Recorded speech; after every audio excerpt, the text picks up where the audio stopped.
जरूरी सूचना है आप सभी स्टूडेंट्स के लिए। स्टडी फॉर सिविल सर्विसेज का Android app Google play store में आ चुका है, उसको प्लीज तुरंत इंस्टॉल कर लीजिए।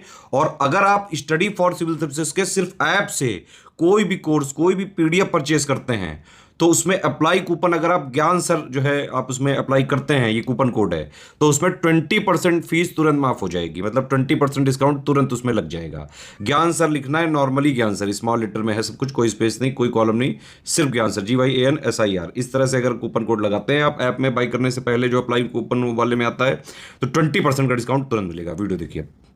नमस्कार दोस्तों, यूबीपीसीएस के सेक्शन वाइज टेस्ट में आज हम लोग ज्योग्राफी के प्रश्न देखेंगे। ठीक है, ज्योग्राफी के मोस्ट इंपॉर्टेंट, ये आपके प्रीलिम्स के लिए टेस्ट सीरीज है। तो आइए इसको शुरू करते हैं। इस टेस्ट सीरीज को आप परचेज भी कर सकते हैं, जिसमें 20 आपको सेक्शन वाइज टेस्ट मिल जाएंगे और 20 जीएस के फुल लेंथ टेस्ट मिल जाएंगे, जिसमें current affairs, budget, miscellaneous, economic service सारे क्वेश्चंस ऐडेड होते हैं।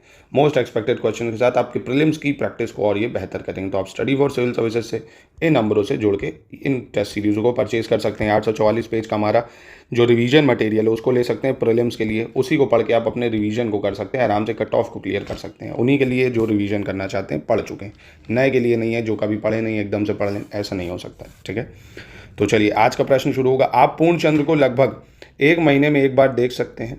यह पूर्ण चंद्रमा वाली रात या पूर्णिमा होती है। ठीक, सूर्य, चंद्रमा और वे सभी वस्तुएं जो रात के समय आसमान में चमकती हैं खगोलीय पिंड कहलाती हैं। कुछ खगोलीय पिंड बड़े आकार वाले तथा गर्म होते हैं। ये गैसों से बने होते हैं। इनके पास अपनी ऊष्मा तथा प्रकाश होता है, जिसे वो बहुत बड़ी मात्रा में उत्सर्जित करते हैं। इन खगोलीय पिंडों को तारा कहते हैं। ठीक, इंग्लिश में देखें, अगर you can see the full moon only once in about a month. Full moon आपको एक बार ही दिखता महीने में। It is a full moon night और पूर्णिमा। दूसरा, the sun, moon and all those object which shine in the sky during the night are called celestial bodies. Some celestial bodies are very big and hot. They are made up of gases. They have their own heat and light, which they emit in large amount. These celestial bodies are called stars. ठीक है, कौन सा सही होगा इसमें? तीनों option बिल्कुल सही है, कोई भी गलत नहीं होगा इसमें।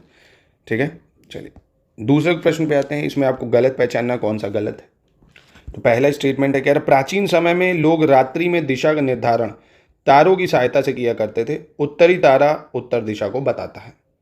रात में आसमान की ओर देखते समय आप तारों को विभिन्न समूहों द्वारा बनाई गई विविध आकृतियों को देख सकते हैं। ये नक्षत्र मंडल कहलाते हैं। कुछ खगोलीय पिंडों में अपना प्रकाश एवं ऊष्मा नहीं होती है, वे तारों के प्रकाश से प्रकाशित होते हैं। ऐसे पिंड ग्रह कहलाते हैं।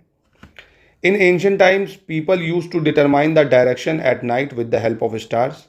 The north star indicate the north direction. While looking in the sky at night, you can see various shapes made by different group of stars. These are called constellations. Some celestial bodies do not have their own heat and light. They are illuminated by the light of the stars. Such bodies are called planet. ठीक है, इनमें से कौन सा गलत है? कोई भी गलत नहीं है, तीनों स्टेटमेंट बिल्कुल सही हो जाएंगे। चलिए क्वेश्चन थर्ड पे पहुंचते हैं। थर्ड में कह रहा है कौन सा सही है, चूज द करेक्ट स्टेटमेंट। बुध ग्रह सूर्य के चारों ओर एक परिक्रमण में 88 दिन का समय लेता है। आकार की दृष्टि से पृथ्वी सौर मंडल का 5वां सबसे बड़ा ग्रह है और चंद्रमा का व्यास पृथ्वी के व्यास का केवल 1/4 है।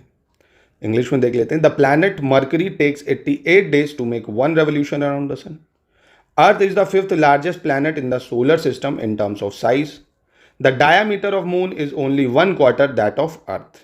तो बताइए इसमें कौन सा सही है, सोचिए। बिल्कुल तीनों सही हो जाएंगे, इसमें आपका कोई गलत नहीं होगा, तीनों स्टेटमेंट बिल्कुल सही हो जाएंगे। चौथे नंबर पे आते हैं। इसमें आपको गलत पहचानना है कौन सा स्टेटमेंट गलत है। नील आर्मस्ट्रॉन्ग 21 जुलाई 1969 को चंद्रमा की सतह पर कदम रखने वाला पहला व्यक्ति था। अंतरिक्ष से देखने पर पृथ्वी नीले रंग की दिखाई पड़ती है, क्योंकि इसकी 2/3 सतह पानी से ढकी हुई है, इसलिए इसे नीला ग्रह भी कहा जाता है। अगस्त 2009 में आयोजित अंतर्राष्ट्रीय खगोलीय संघ ने अपनी बैठक में यह निर्णय लिया कि प्लूटो को बौने ग्रह का दर्जा दिया जा सकता है, मतलब बौना ग्रह कहा गया। चंद्रमा लगभग 27 दिनों में पृथ्वी का एक चक्कर पूरा कर लेता है। ठीक है, Neil Armstrong was the first man to step on the surface of the moon on 21 July 1969। Earth appear blue when viewed from space because 2/3 of its surface is covered by water. That's why it is also called the blue planet. The International Astronomical Union, in its meeting held in August 2009, had decided that Pluto can be called a dwarf planet. The moon completes one revolution of the earth in about 27 days. तो कौन सा गलत है? तो बहुत ही आसान है दोस्तों, डॉर्फ प्लैनेट घोषित करा गया था 2006 में, ठीक है, 2009 में नहीं, कब? 2006 में, ठीक है। तो ये गलत हो जाता है। फिफ्थ देखते हैं, फिफ्थ क्या कह रहा है, गलत बचाना है, इसमें कौन सा गलत है। क्षुद्र ग्रह मंगल एवं बृहस्पति की कक्षाओं के बीच पाए जाते हैं। द्रव्यमान तथा आकार दोनों की दृष्टि से सबसे बड़ा ग्रह बृहस्पति तथा सबसे छोटा ग्रह बुध है, और घनत्व की दृष्टि से सबसे बड़ा ग्रह पृथ्वी और सबसे छोटा ग्रह शनि है। सूर्य के चारों ओर चक्कर लगाने वाले पत्थरों के छोटे छोटे टुकड़ों को उल्का पिंड कहा जाता है। इंग्लिश में देखें, asteroids are found between orbit of Mars and Jupiter. In terms of both mass and size, the biggest planet is Jupiter and the smallest planet is Mercury. In terms of density, the largest planet is earth and the smallest planet is Saturn. ठीक है, कौन सा यहाँ पे गलत होगा ये बताना है। तो देखिए कोई भी गलत नहीं है, सारे बिल्कुल सही हैं यहाँ पे। ठीक है, 6 पे आते हैं, सही विकल्प बताना है आपको, कौन सा विकल्प 6 में सही है। सूर्य से निकटतम ग्रह बुध, पृथ्वी से निकटतम ग्रह शुक्र, सर्वाधिक गर्म ग्रह मंगल, सर्वाधिक उपग्रहों वाला ग्रह शनि। ठीक है, nearest planet from the sun Mercury, nearest planet from the earth Venus, hottest planet Mars, और planet with most satellite Saturn. तो यहाँ पे सही कौन सा है? देखिए पहला सही है कि सूर्य से निकटतम ग्रह बुध है, यानी मरकरी है। आपको पता होगा ना भाई, Mercury, Venus, Earth, Mars, Jupiter, Saturn, Uranus, Neptune, ऐसे चलता है। और अर्थ के जो नियरेस्ट है वो कौन है? वीनस है, ये भी बिल्कुल सही हो जाएगा। हॉटेस्ट प्लैनेट जो है दोस्तों ये मार्स नहीं है, हॉटेस्ट प्लैनेट हमारा कौन सा है? हॉटेस्ट प्लैनेट वीनस है। ठीक है, ना मरकरी नहीं है ना मार्स है, वीनस हॉटेस्ट प्लैनेट। और सबसे ज़्यादा सैटेलाइट की अगर बात करेगा तो सबसे ज़्यादा सैटेलाइट किसके पास है? तो देखिए पहले जुपिटर था जिसके पास ज़्यादा सैटेलाइट थी, पर प्रेजेंट टाइम सैटर्न हो चुका है ना, तो सैटर्न भी कर लीजिएगा। और जो रिसेंट डिस्कवरी, तो इसके हिसाब से जो पहला है, दूसरा है और चौथा, ये सही हो जाएगा यहाँ पे। ठीक है, और यहाँ पे ऑप्शन है पहला, दूसरा, चौथा वाला है नहीं, तो आप ये कर लीजिए, इसको ऐड ऑन कर लीजिए। ठीक है, क्योंकि पुराने के हिसाब से बना हुआ लग रहा है कि सैटेलाइट जुपिटर को बनाया है, पर सैटर्न की ज़्यादा मून हो गए हैं रिसेंट डिस्कवरी के हिसाब से 145। ठीक है, तो आप इसको मान लीजिए, कोई दिक्कत नहीं है। चलिए आगे बढ़ते हैं, क्वेश्चन नंबर 7 पे आ जाते हैं। क्वेश्चन नंबर 7 में आपको गलत पहचानना है, कौन सा विकल्प गलत है इसमें से। अंटार्कटिक वृत्त भूमध्य रेखा को 66.5 डिग्री उत्तर में स्थित है। कर्क रेखा और मकर रेखा के बीच के सभी अक्षांशों पर वर्ष में कम से कम एक बार मध्यमा का सूर्य ठीक सिर पर होता है, इसलिए इस क्षेत्र में अधिकतम ऊष्मा प्राप्त होती है। इसे उष्ण कटिबंधीय क्षेत्र कहा जाता है। प्रशांत महासागर में स्थित टोंगा द्वीप एवं हिंद महासागर में स्थित मॉरिशस द्वीप एक ही अक्षांश 20 डिग्री दक्षिण पर स्थित है। इंग्लिश में देखते हैं, Antarctic circle situated 66.5 north of equator. Mid day sun is exactly overhead at least once a year on all latitude between Tropic of Cancer and Tropic of Capricorn. This area therefore received the maximum heat called torrid zone. Tonga Island located in the Pacific Ocean and Mauritius Island located in the Indian Ocean on the same latitude 20 degree Celsius. तो देखिए बहुत ही सही है, तीनों statement बिल्कुल सही हो जाएंगी, काफ़ी है ना, तीनों स्टेटमेंट सही है, इसमें कोई गलत नहीं होगा। नहीं सॉरी, माफ़ कीजिएगा, ये गलत हुआ है, अंटार्कटिक है, ये आर्कटिक नहीं है। देखिए नज़र छूट गई, गलत हुआ। आर्कटिक सर्कल ऊपर होता है, आर्कटिक होता है ऊपर 66.5 डिग्री नॉर्थ पे, अंटार्कटिक नीचे होता है 66.5 साउथ पे, है ना। तो ये गलत हो जाएगा, यहाँ पे क्या होना चाहिए था? आर्कटिक होना चाहिए था, तो पहला गलत है। ठीक है, पहला ऑप्शन गलत हो जाता है यहाँ पे। चलिए 8th पे आ जाते हैं, 8th क्या कह रहा है, 8th देखते हैं। 8th में भी आपको गलत का चयन करना, चूज द इनकरेक्ट ऑप्शन। प्रमुख याम्योत्तर का मान 0 डिग्री देशांतर है तथा यहाँ से कम, यहाँ से हम 180 डिग्री पूर्व या 180 डिग्री पश्चिम तक गणना करते हैं। असम में स्थित धुबरी 26 डिग्री उत्तरी अक्षांश एवं 90 डिग्री पूर्वी देशांतर पर स्थित है। पृथ्वी 1 घंटे में 45 डिग्री और 4 मिनट में 1 डिग्री घूमती है। गुजरात के द्वारका तथा सिक्किम के डिब्रूगढ़ के स्थानीय समय में लगभग 1 घंटा 45 मिनट का अंतर है। The value of prime meridian is 0 degree longitude and from here we count 180 degree eastward and 180 degree westward. Dhubri located in Assam is situated at 26 degree north latitude and 90 degree east longitude. The earth rotates 50 degree in 1 hour and 1 degree in 4 minutes. There is a difference of about 1 hour 45 minutes in the local time of Dwarka in Gujarat and Dibrugarh in Sikkim. देखिए सब तो सही है, पर डिब्रूगढ़ सिक्किम में नहीं है। डिब्रूगढ़ कहाँ पे? असम में है। डिब्रूगढ़ कहाँ पे? असम में है। ठीक है, तो ये गलती है यहाँ पे, डी इसलिए गलत हो जाएगा। चलिए अगले क्वेश्चन नंबर 9 पे चलते हैं। सही विकल्प का चयन करना, कौन सा सही है। भारत का समय ग्रीनविच के समय से 5 घंटे 30 मिनट आगे है। भारत में 82.5 डिग्री पूर्व को मानक याम्योत्तर माना गया है। कुछ देशों को कुछ देशों का देशांतरी विस्तार अधिक होता है, जिसके कारण वहाँ एक से अधिक मानक समय अपनाए गए हैं। पृथ्वी को एक एक घंटे वाले 12 समय क्षेत्रों में विभाजित किया गया है। The time of India is 5 hours 30 minutes ahead of Greenwich time. In India, the longitude of 82.5 degree east is considered as a standard meridian. Some countries have a great longitudinal extent due to which more than one standard time has been adopted there.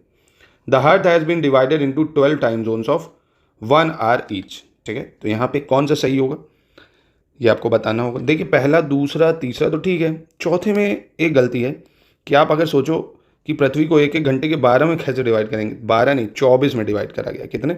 एक एक घंटे के 24 समय क्षेत्रों में विभाजित किया गया है। प्रत्येक समय क्षेत्र जो है 15 डिग्री देशांतर का अंतर देता है, तो 24 × 15 कर लो, 360 डिग्री हो जाएगा। ठीक है, याद रखिएगा। यानी चौथा गलत है, 1 2 3 बिल्कुल सही हो जाएगा। 10 पे आ जाते हैं। 10 में आपको गलत बताना कौन सा है। कह रहा पृथ्वी का अपने अक्ष पर घूमना परिक्रमण कहलाता है तथा सूर्य के चारों ओर एक स्थिर कक्षा में पृथ्वी की गति को घूर्णन कहते हैं। जैसे जैसे हम विषुवत वृत्त से दूर जाते हैं, अक्षांश रेखाओं का आकार घटता जाता है। सड़क मानचित्र, वर्षा मानचित्र, वन तथा उद्योगों आदि के वितरण दर्शाने वाले मानचित्रों को थीमेटिक मानचित्र कहा जाता है। 4 मुख्य दिशाओं उत्तर, दक्षिण, पूर्व, पश्चिम को प्रधान दिग्बिंदु कहा जाता है। इंग्लिश में देखें अगर, choose the incorrect. Revolution is the movement of Earth on its axis, and the movement of the Earth around the Sun is a fixed path or orbit is called rotation. As we move away from the equator, the size of parallels of latitude decreases. Road map, rainfall map, map showing distribution of forest and industries are called thematic maps. The 4 main direction north, south, east, west are called cardinal points. ठीक है, तो इसमें कौन सा गलत है ये बताना है आपको। तो देखिए दोस्तों, movement of earth on its axis, अब जैसे ये एक्सिस है, अर्थ ऐसे घूम रही है, तो वो रेवोल्यूशन नहीं होता, रोटेशन होता है। क्या होता है? रोटेशन होता है, यानी परिक्रमण नहीं, घूर्णन होता है। और जब एक सन के चारों ओर चक्कर लगाती है तो इसको घूमना कहते हैं ना। ये आपका क्या होता है? परिक्रमण होता है, माफ़ कीजिएगा, ये होता है रेवोल्यूशन। ये क्या होता है? रेवोल्यूशन। मतलब जब सन है, सन के आसपास पृथ्वी ऐसे ऐसे घूमेगी तो वो रेवोल्यूशन होता है। ठीक है, यानी परिक्रमण। और अपनी एक्सिस पे ही ऐसे ऐसे घूमेगी जैसे लट्टू नाचता है तो रोटेशन होता है। तो पहला गलत हो जाएगा। ठीक है, सिंपल था ये। चलिए 11 नंबर देखते हैं। निम्नलिखित में से सही विकल्प का चयन करना है, चूज द करेक्ट स्टेटमेंट। अब जब एक कच्चे आरेख को बिना पैमाने की सहायता से खींचा जाता है तब इसे रेखा चित्र मानचित्र कहते हैं। 4 मध्यवर्ती दिशाओं की सहायता से हम किसी भी स्थान का अधिक सटीकता से पता लगा सकते हैं। एक छोटे क्षेत्र का बड़े पैमाने पर खींचा गया रेखा चित्र खाका कहलाता है। और दिक् सूचक की सहायता से हम किसी स्थान की दिशा का पता लगा सकते हैं।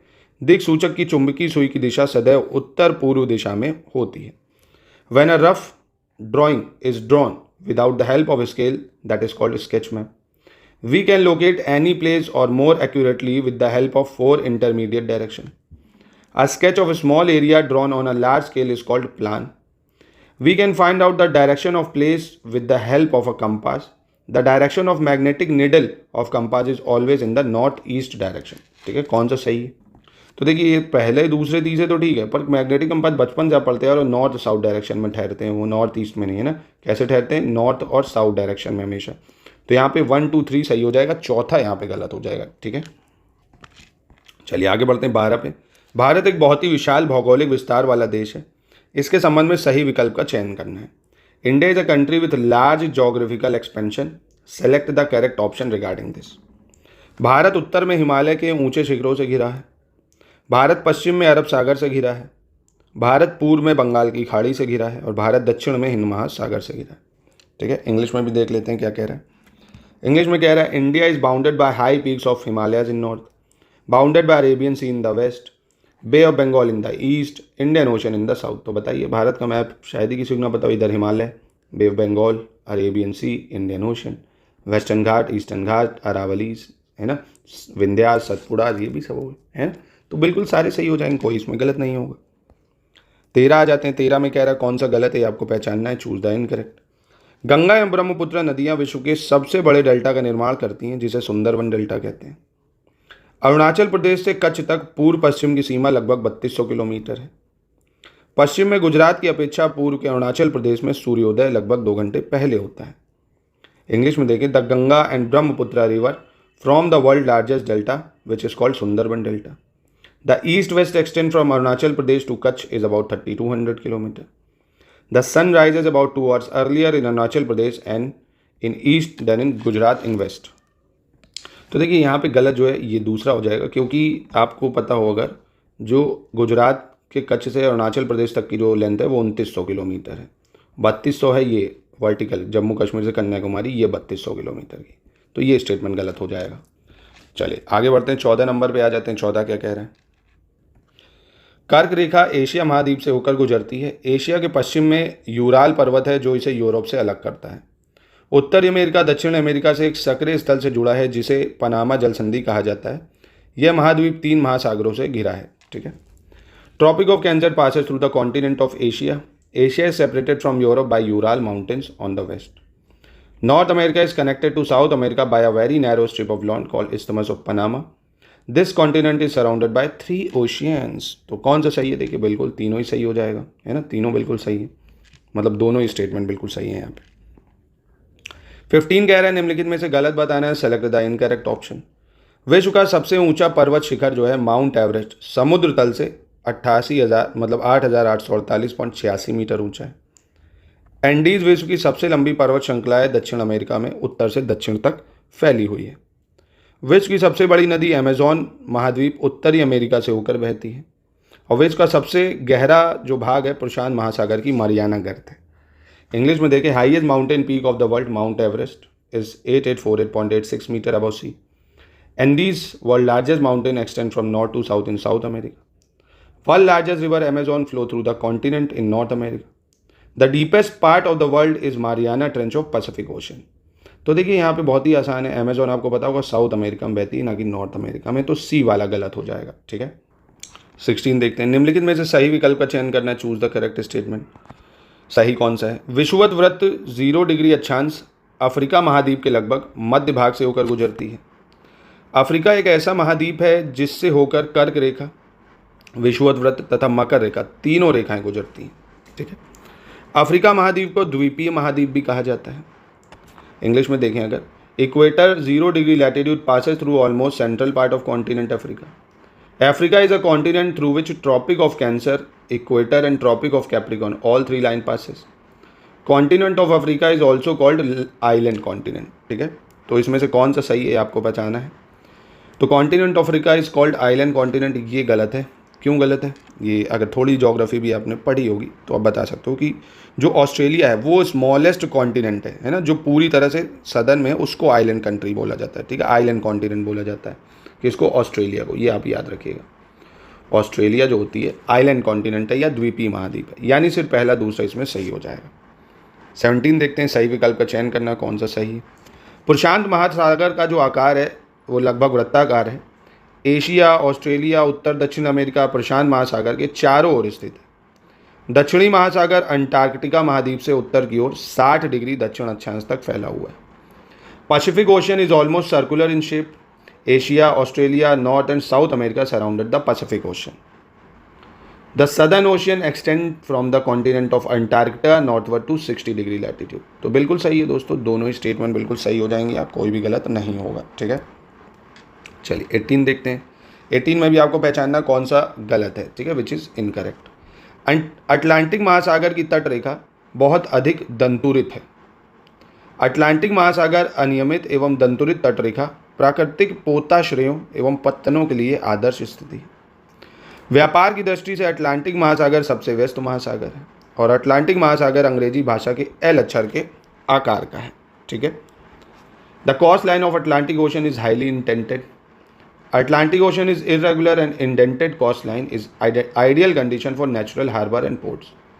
Atlantic ocean is the biggest ocean in terms of trade and its shape is like L of English. नहीं, तो यहाँ पे डी गलत है. अटलांटिक ओशन का शेप एस शेप का है ना, जहाँ पे सारगासो सी भी है तो एस शेप का है ये. 19 देखते हैं क्या कह रहे हैं. 19 में आपको सही बताना है विच इज करेक्ट. आर्कटिक महासागर के पश्चिमी किनारे पर उत्तरी अमेरिका एवं दक्षिणी अमेरिका है. आर्कटिक महासागर के पूर्वी किनारे पर यूरोप एवं अफ्रीका अवस्थित है और आर्कटिक महासागर प्रशांत महासागर से छिछले जल वाले एक सक्रिय भाग से जुड़ा है जिसे बेरिंग जल संधि के नाम से जाना जाता है. North America and South America are on the western edge of Arctic ocean. Europe and Africa are located in the eastern edge of Arctic Ocean. Arctic Ocean is connected with the Pacific Ocean by a narrow stretch of shallow water known as Bering Strait. ठीक है, तो इसमें से कौन सा सही है? देखिए तीसरा सही हो जाएगा, पहला दूसरा गलत हो जाएगा। क्यों? क्योंकि नॉर्थ अमेरिका और साउथ अमेरिका ये आर्कटिक नहीं अटलांटिक ओशन के एज में है ना, अटलांटिक। भाई देखा होगा ना, ये नॉर्थ अमेरिका है, साउथ अमेरिका इधर अटलांटिक ओशन।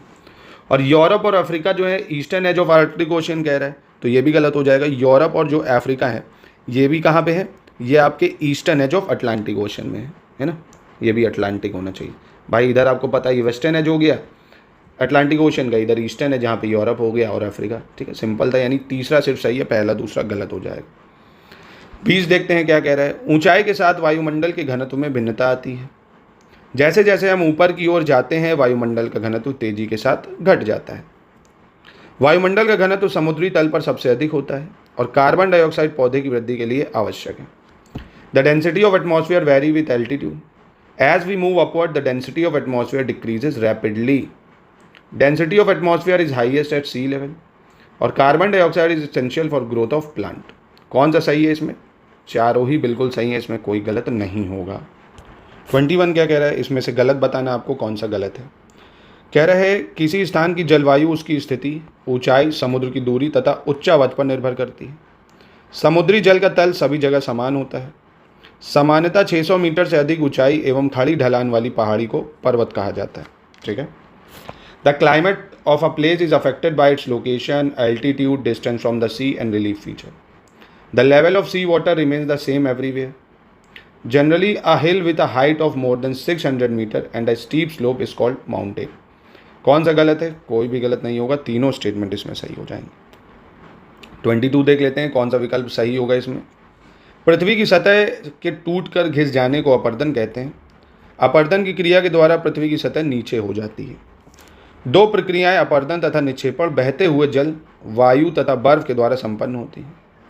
आग्नेय शैल एवं अवसादी शैल उच्च ताप एवं दाब के कारण कायांतरित शैलों में परिवर्तित हो सकती हैं। The wearing away of earth surface is called erosion. The earth surface is being lowered by the process of erosion. The two process erosion and deposition are accomplished by flowing water, wind and ice.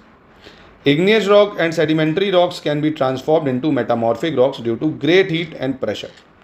तो कौन सा सही होगा इसमें? तीनों सही हो जाएंगे, कोई भी इसमें गलत नहीं होगा। ठीक है, चलिए 23 नंबर देखते हैं। इसमें से आपको फिर से गलत बताना है, चूज द इनकरेक्ट ऑप्शन। पृथ्वी की सतह की सबसे ऊपर की परत को क्रस्ट कहा जाता है। यह सभी परतों में सबसे पतली होती है। क्रस्ट के ठीक नीचे मेंटल नामक परत 2900 किलोमीटर की गहराई तक फैली होती है। क्रोड मुख्य रूप से निकिल एवं लोहे की बनी होती है, जिसे निफे कहा जाता है। कोर की बात कर रहा है। The uppermost layer over the earth surface is called the crust. This is thinnest layer all of the layer. Just beneath the crust, a layer called mantle extend up to depth of 2900 km. Core is mainly made of nickel, iron and it is called nife.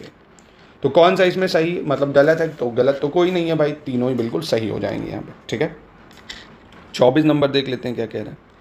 निम्नलिखित में से पश्चिम की ओर बहने वाली नदियाँ चुनना है। West flowing river को चुनना है। परियर नदी, साबरमती नदी, लूनी नदी और वैगई नदी। ठीक है, परियर, साबरमती, लूनी और वैगई। तो देखिए वेस्ट की तरफ बहने वाली एक तो परियर नदी भी है भाई, है ना, परियर इधर बहती है। साबरमती नदी गुजरात वाली है। लूनी नदी हो गई भाई, ये भी इधर ही आती है। वैगई नदी ईस्ट की तरफ बहती है ना, ये ईस्ट में बहती, पूर्व में बहती है। परियर, साबरमती, लूनी ये हो जाएगा, यानी 1 2 3 बिल्कुल सही हो जाएगा। दोस्तों आपके कितने सही हो रहे हैं कि आप ये देख रहे हैं कि नहीं, आप सही कर पा रहे हैं कि नहीं, इसको भी प्लीज़ ज़रूर देखे रहिए, है ना, क्योंकि ज़रूरी है ये आपको टेस्ट करना कि क्या चीज़ आपकी वीक है और क्या स्ट्रॉन्ग। 25 देखते हैं। भारत निम्नलिखित में से गलत बताना है। Select the incorrect option. पृथ्वी के आयतन का केवल 1% हिस्सा ही परपटी है, बाकी 15% मेंटल एवं 84% हिस्सा कोर होता है। ग्लोब पर वह वृत्त जो दिन तथा रात को विभाजित करता है उसे प्रदीप्ति वृत्त कहते हैं। जब द्रवित लावा पृथ्वी की सतह पर आता है तो यह तेजी से ठंडा होकर ठोस बन जाता है। परपटी पर इस प्रकार से बने शैल को बहिर्भेदी आग्नेय शैल कहते हैं। इंग्लिश में देखें अगर, the crust form only 1% of the volume of the earth out of the remaining -15% consist of mental and 84% makes the core. The circle that divide the day from night and on the globe is called circle of illumination. When the molten lava comes on the earth's surface, it rapidly cools down and becomes solid rock formed in such a way on the crust are called extrusive igneous rock. ठीक है, कौन सा गलत होगा इसमें आपको पहचानना होगा। तो यहाँ पे देखिए पहला गलत है, 1% में क्रस्ट है, ठीक है, आपको याद रखना 1% क्या है, क्रस्ट में आता है। 84% आपका मेंटल है ना, 84% मेंटल है और 15% आपकी कोर हो जाती है, ठीक है, ऐसे आपको याद रखना होगा। अगर आपने डायग्राम देखा होगा इसका इस तरीके का, यानी 1% क्रस्ट होती है, 84% आपकी मेंटल होती है और 15% आपकी कोर हो जाती है, यानी पहला ऑप्शन गलत हो जाएगा, ठीक है। तो दोस्तों ये मैंने 25 क्वेश्चन कराए, आप मुझे कमेंट में ये बताइए क्या मैं आपको सेक्शन वाइज 50-50 करा दूँ, 25-25 करा दूँ या 100 एक बार में ही करा दूँ। तो ये पहला वीडियो है, मैं आपकी जानकारी लेना चाहता हूँ, मतलब आपसे सजेशन लेना चाहता हूँ। तो प्लीज़ कमेंट में मुझे बताइए कि आप 50 करना चाहते हैं, 100 करना चाहते हैं, 25 के 4 करना चाहते हैं। प्लीज़ कमेंट में मुझे इंतज़ार रहेगा, आप इसको बताइएगा ज़रूर, तो जिससे मैं और इसको आगे कराता रहूँ आपको।